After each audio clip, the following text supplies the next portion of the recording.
Welcome to the Communication Diva Podcast, episode 86. This time on the podcast, Jen interviews Anita Saulite, author of The Savvy Money Gal, a book intended to help women take control of their finances. You know, Jen bought Anita's book, and I think she plans on reading it. I may not have much time left. Hey Jen, can I borrow $100? Just once more? Please?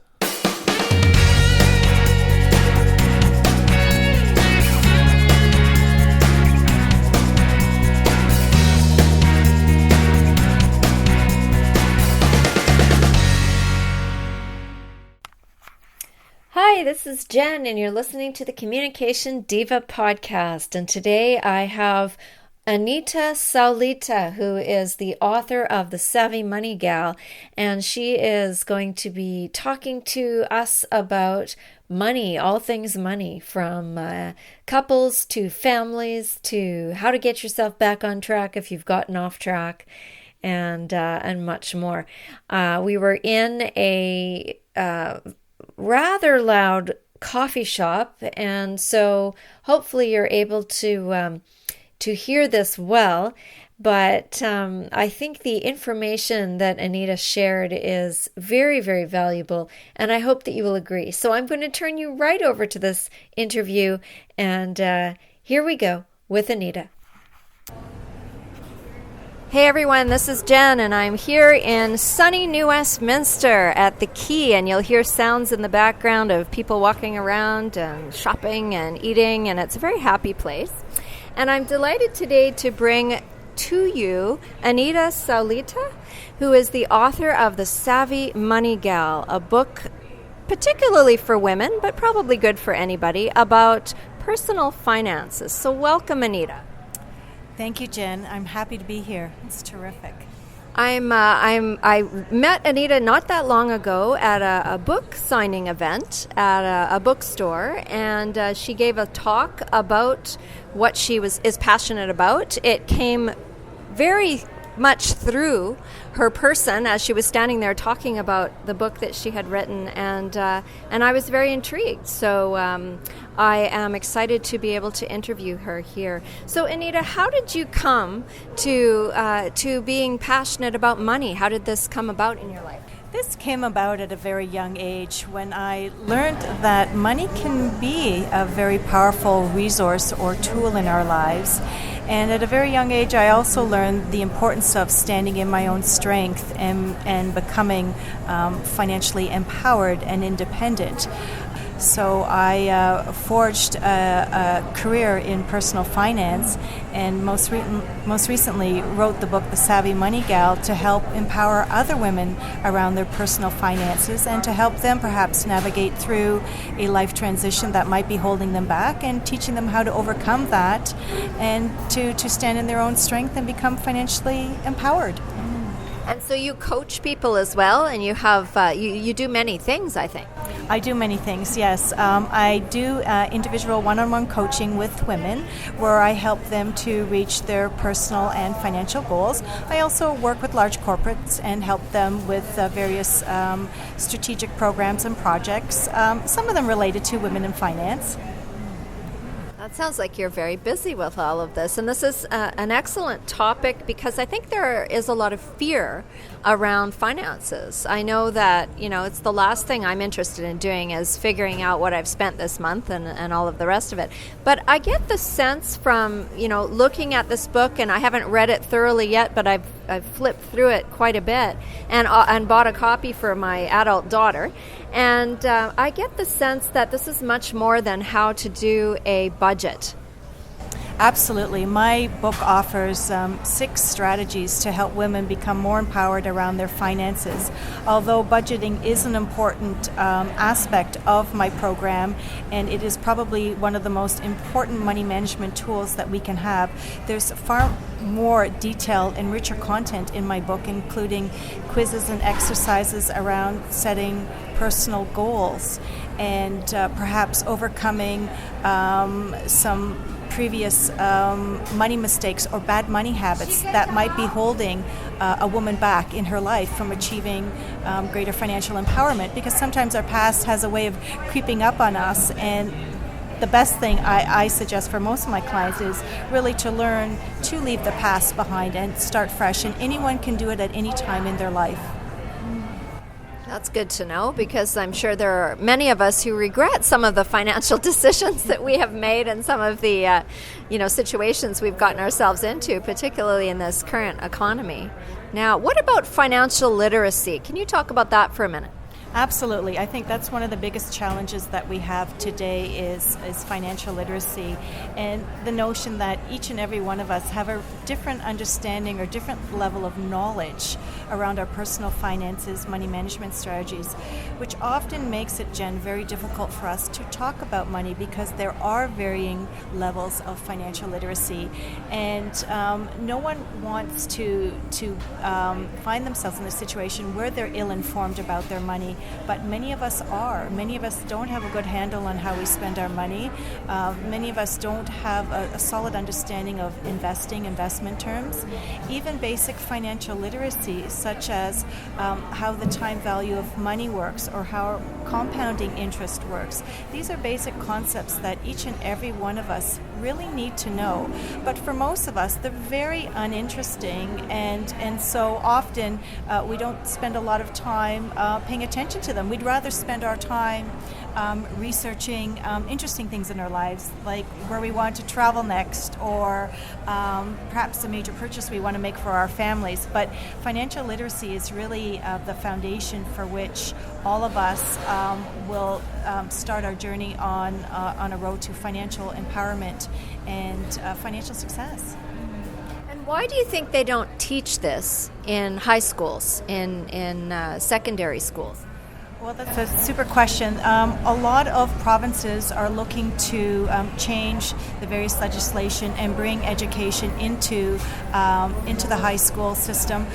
I personally feel that high school is often a late stage in life to really start basic financial literacy and learning about money. Most children by the age of 8 or 9 have a really good understanding of basic money management concepts, and I think it's really important that we start to teach our children early with age-appropriate education around money.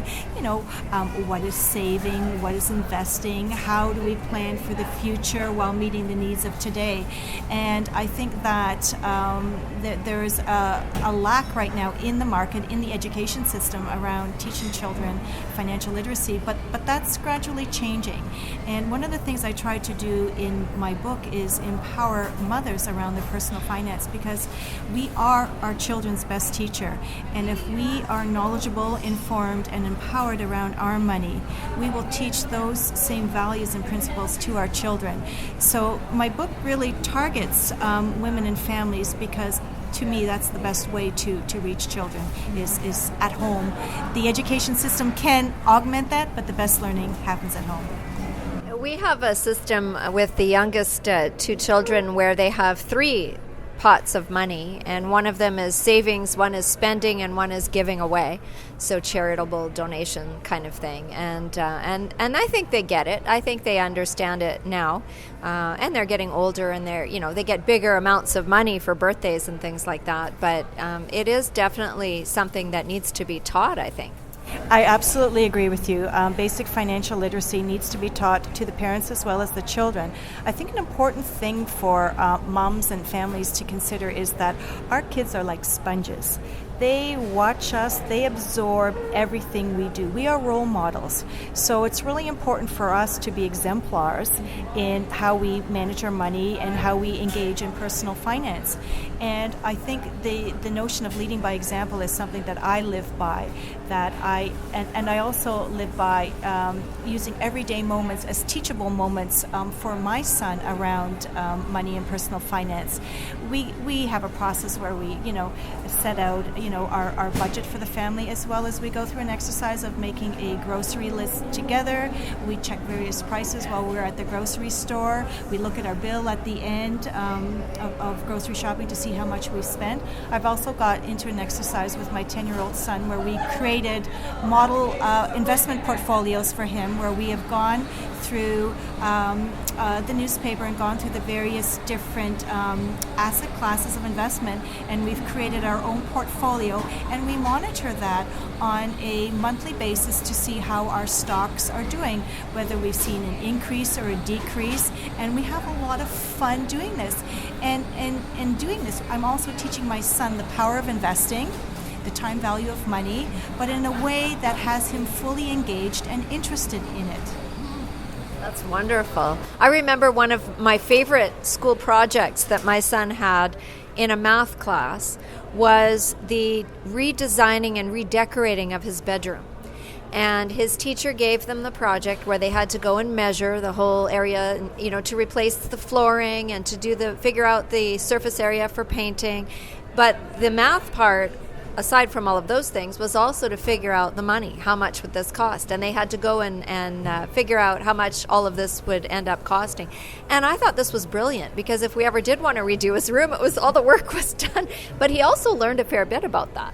Absolutely. I mean, when you have your children engaged in these kind of activities, they will soak up the learning and they will want to do better, and it almost then becomes a challenge, because once a budget, for example, let's say gets set for this room renovation, you can have fun in terms of actually going and selecting the items at some point and going through the exercise of trying to stay within the budget, or for that matter, maybe coming in 10% lower than the actual budget, and then when there's money left over, the empowerment of being able to do something with that money. For example, I would encourage putting that money into savings. You may encourage something else, but that is the power of having a budget for anything that we do in life. It is so empowering because we know where our money is going, we know how much we have to spend, and we are in control of our money. It doesn't control us. And I know so many people say, "Oh, Anita, a budget, it's time consuming." It really isn't. Once you set it and you get into a regular routine of reconciling, it's really easy, but it's so empowering because you have clear vision of how much money you have or how much money you don't have, and you can course correct if you find yourself, for example, after 1 month where you have overspent. The next month you have to look for the equivalent in savings. Or if you find yourself in a situation where you have a surplus and you have extra money, boy, that money might go nicely into an emergency fund or your retirement savings. So you can actually have fun with it. And I think for many of us, we see budgeting as such a drudgery. I challenge everyone to look at it differently and look at it as a tool that can empower as opposed to restrict. But what happens if you're in a situation right now where you're in a lot of debt and you don't know where to begin? What happens if you're starting at a place where it's going to take you a long time to get back onto track? You can start practically from anywhere, Jen, in taking control of your finances. And there's a couple of things when it comes to debt. We know that debt is at an all-time high in North America. And some of that has to do with how we spend our money and very much this live for today culture that we have. There's a couple of things that I would suggest to someone, and it also depends upon your debt level. But the best thing to do for most people is to go to their local financial institution and look at getting a debt consolidation loan, because most of us are carrying money on our credit cards, and our credit cards carry interest way up to 20%, and it's compounding. Where a line of credit or a short-term loan is a way to get a much lower interest rate and pay off that money sooner. The other approach too is start to learn to understand what got you into the debt in the first place. And that's one of the things that I promote in my book, is this whole notion of understanding how we spend our money. And often many of us spend our money mindlessly. We buy things on impulse, and then half of us regret what we buy afterwards. And I was reading a recent statistic that said on average, people spend upwards of $3,500 a year on impulse items. And 50% of people regret that. So what that tells me is people are sometimes making these mindless decisions with their money, and if you're using your credit card, you could be accumulating these expenditures on your card, and if you're not paying them off, it's amazing how quickly debt can accumulate and snowball. And when you're paying what's called compounding interest on interest, so you pay interest 1 month, you don't pay off your balance, the next month you're paying interest on top of the balance that remains, it has a snowballing effect. And the best way to take control of your debt, as I said, the first thing to do is go and seek to get a debt consolidation loan. And the second thing is credit counseling might be something that's required for an individual that may have that compounding, snowballing effect of debt. And there are some terrific local services in various states and provinces in North America that people can just go do a Google search and get the help they need. Yeah, because it is out of control for a lot of people, isn't it? And how does that affect relationship? Because the people at, Communication Diva, we talk about communication. How does communication and relationship come in to the financial area of people's lives? Well, that's a super question because, what happens when we become a couple, an official couple, we go from being you and me to we. And what happens in a lot of situations is people have different money values. They've grown up in different environments. They have different principles around how they spend their money. One person in a couple could be a spendthrift. The other person could be a tightwad. Completely polarizing views on money. One likes to spend, one likes to save. And that can create conflicts in partner relationships because of the different spending behaviors. And I think one of the most important things for couples to do is really look at, having individual goals, but as well as having goals within the couple. Within the two of them and within the family. And the other thing that research tells us too is that couples who pool their money have greater levels of intimacy in their relationships, and that's one of the things that I suggest to people that they do is that they have the pooling, and therefore both are accountable for the monies that they bring together. So it becomes it's no longer you and me, it's we. And I think that that's really empowering, and I think that that's what brings people closer, and then it becomes a system where the family manages the money together. And I believe the family that budgets and manages their money together stays together. That's good. That's good information. One of the questions I have around that, though, is what happens if you do have someone who spends a lot and someone who likes to save, and they're pooling their resources. Wouldn't that cause conflict? Absolutely, that can cause conflict, particularly for the person who does the saving side of the family. In those situations, I suggest that couples really sit down and do have a heart-to-heart in terms of the various spending patterns that are happening with the family. And again, if you anchor yourself to the family goals, you anchor yourself to what's important to the unit, you can course correct. And sometimes, as I mentioned before, people do spend mindlessly. They spend things on a monthly basis. They forget what they bought, they lose their purchases, and sometimes it can be an accidental thing where you've overspent in any given month, and you can course correct. But I think it's really important that for relationships that couples come together and balance the offset of power that may happen in a situation like that, where you can find yourself where one spouse has overspent and the other one is savings, and it can be a bit disheartening, particularly for the person who is the saver when their partner's gone out and spent lots of money.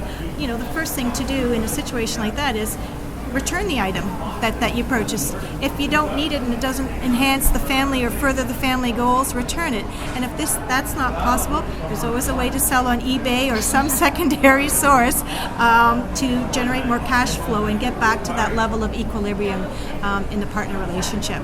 And I think sometimes too, it's very hard to talk about money in couples, and we talked a little bit about differing levels of financial literacy, and often too it can be something as simple as being ill-informed about your money, like oops, I've overspent this month and I'm a little embarrassed and therefore I don't want to talk about it. So it's really important when it comes to money is getting into a situation or in a pattern where there is open communication and dialogue, and when there's a greater chances of alignment, and there's a greater chance of couples sticking to their budget and aligning themselves to broader goals. And that can help course correct some bad spending decisions that people make. I think one of the statistics is that money is one of the most major causes of breakup. Absolutely, and 1 in 2 couples end up in divorce, and money is often a key issue. And what happens sometimes, Jen, in relationships, sadly, is that a power struggle manifests itself over money, and sometimes it can be between the higher income earner and the lower income earner. And when that happens, it can be really disastrous for a couple to recover from that. But it is possible, and I often talk to people about the impacts of divorce, because what happens when couples divorce is your standard of living drops. A woman's standard of living can drop upwards of 30% if she finds herself in divorce. And so I encourage people to try to work through their money challenges and problems, because they came together as a union at some point. And money mustn't be the barrier or the thing that pulls couples apart, because at the end of the day, we know that it's not all about money. It's not money that matters, but yet it can have such a destructive force in our life. And I would encourage anyone listening that if they find themselves in a power struggle or a difficult situation in a couple relationship, that they take it upon themselves to try to engage in conversations around what is bothering them, and to really address where the issues and feelings are coming from. And in my book, I talk a little bit about that. Sometimes it may require formal counseling between the couple, because things have gotten so badly that everything gets thrown into the pot and into the mix. But power struggles with money are not uncommon. I've heard people use terms such as money bullies to explain or to make reference to someone in their lives who's using money in a way that's making them feel uncomfortable. But again, it all comes down to dialogue and the simple art of conversation when it comes to our money. And I've told people to go out and have what I refer to as the money date night. Go to a place, if there are money problems and challenges or issues, once a month, go out and talk about some of these issues. Bring your own agenda of the top 3 things that you want to talk about, and encourage your spouse to do that, and come to some kind of understanding and grounding in terms of where the family is going and what's causing the strifes as it relates to money. Money can be a very charged and heated thing in conversation, because often what also happens to us is we attach so much of who we are and our self-worth to how much money we have or how much money we make. So there is a perfect storm that has been created for partnerships around money, and a lot of that has to do with, we talked about this earlier, the different types of values, approaches to money, whether someone's a spendthrift or a tightwad. And I think it's really important to understand those values and understand, the differences between couples, and really coming to a common ground. And I talk a little bit about that in my book, and I encourage people to go through an exercise where they define their family and their personal money values, and have their partner do the same thing, and bring that together in a quest to find commonality or that common ground. Is there some piece of advice you would give to a couple just beginning to enter into a relationship? I know you talked about pooling money, but would starting these money dates at the beginning be a wise idea, or is there something that you would counsel a couple who's just starting out?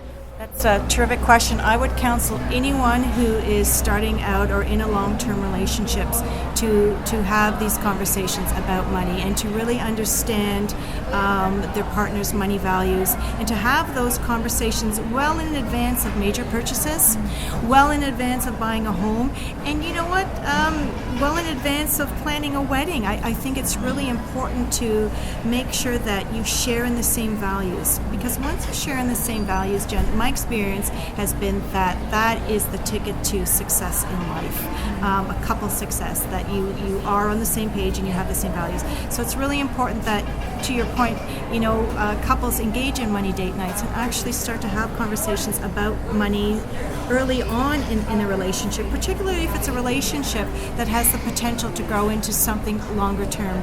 Once you get those conversations out of the way, it's amazing how you can just live and enjoy each other, and money doesn't then become a focal point in your relationship because you've already addressed it. You already have a budget in place. You already know how much you can spend. You perhaps pool your savings or your monies together in a joint checking account. And then even for some couples, they may wish to maintain separate accounts, but the point is to get agreement and alignment, to have those conversations well in advance of any formal commitment or formal arrangements between two people. That way the rest is smooth sailing, everyone's on the same page, and arguments are about everything else but money. There you go. And you seem to be focusing mostly on women in this book, and I wonder, where did that come from? Well, predominantly I coach women around their money matters and personal empowerment around money. My desire to write a book for women was twofold. One is in my coaching practice, I've met a lot of women who want to get more empowered about their money, but really didn't know who to turn to or where to turn to. And the second thing is women have a set of issues and circumstances that are a little bit different than men. The average life expectancy for women is about 84 years of age. The average life expectancy for men is about 77, 78. Women are going to need upwards of about 30% more money in retirement than men. And so for me, it was really important to get something out there to help not only bring forward the issues that women face, but to help women get on the path to financial empowerment, because women are living longer. And at some point, women will find themselves single in retirement. And it's really important to become an exemplar in managing money, and to make sure that a woman is well invested, has a financial plan, because these are things that will boost a woman's emotional well-being and help her get on the road to financial success. And so these were some of the things that came together and helped me get on my path to write this book to empower women. And it seems to be a passion of yours. I can see that in your eyes as you're talking, that this is a really important thing. And what has this done for you? I have learned a lot about myself in writing this book. I have learned a lot about women in my circle and women that I didn't know that well, who shared with me their personal money stories and their money journeys that are contained within my book. And what I have learned in writing this book is that each and every one of us wants to live a healthy and happy life, and each and every one of us wants to sleep better at night and worry less about money. And I think when we take charge of our money, we take charge of our life and our future. And this book has empowered me to want to do more, to write a second book, to help more people and reach more people with my practical strategies and advice contained in the book. Well, I'm going to have to sit down and read this more thoroughly, because what I've read so far and what I've heard has been inspiring, and I think it's time to get my own self in order here. Where can people find you if they want to know more about you, Anita? Jen, people can find me at my website at www.savvymoneygal.com. There's a contact page if people would like to reach out to me.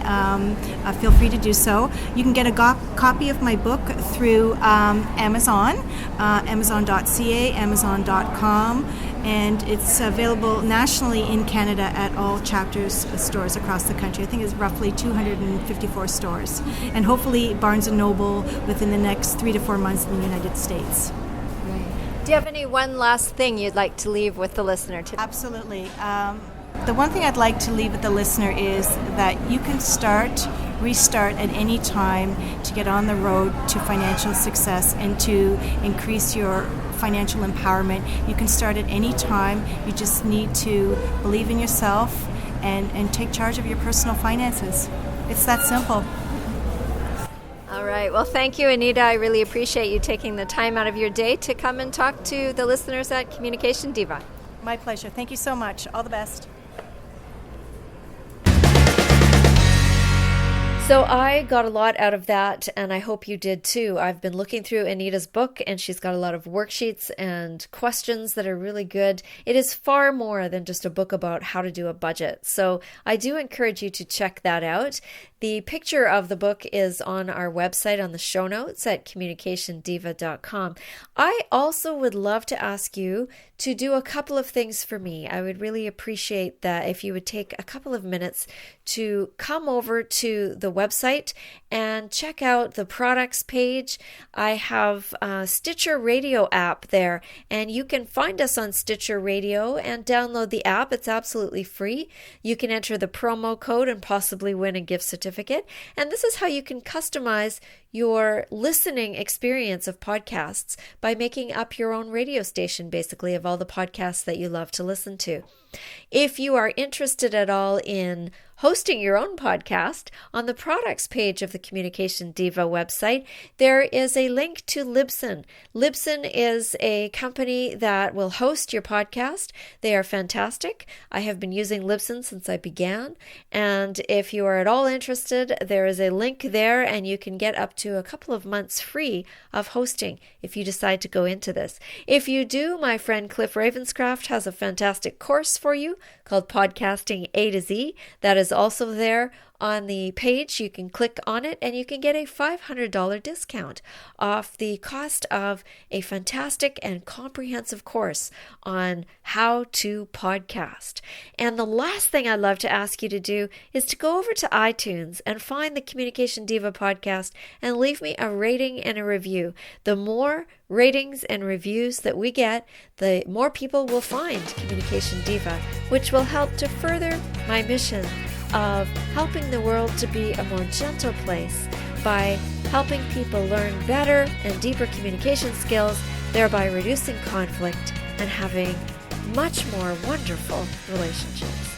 So there you have it. This is Jen Swanson for the Communication Diva podcast. Thank you so much for listening.